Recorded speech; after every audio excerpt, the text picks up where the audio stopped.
Dr. Vito, pwede po bang magtanong na lang kami ng gamot sa mga doktor kaysa magpakonsulta kami? Total, alam naman po nila ang gamot eh. In my humble opinion po, I would say no, hindi po tama yon na yun ang gagawin nyo sa aming mga doktor. Kasi nangangailangan nito ng medical consultation. Ano ba yung meron sa medical consultation?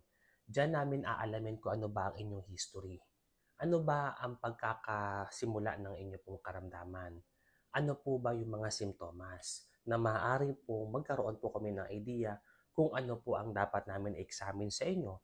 Nangangailangan din po ito ng face-to-face na physical examination para ma-verify namin yung tama ba yung history.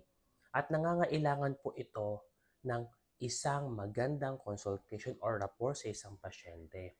So kung gamot lang ang tinatanong po ninyo, eh pwede naman kayo mag-search na lamang kung anong gamot pero hindi po kayo makakabili po ng gamot nang hindi wala pong reseta.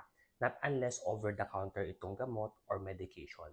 Ito po si Dr. Vito, ang inyong Mindoreñong manggagamot.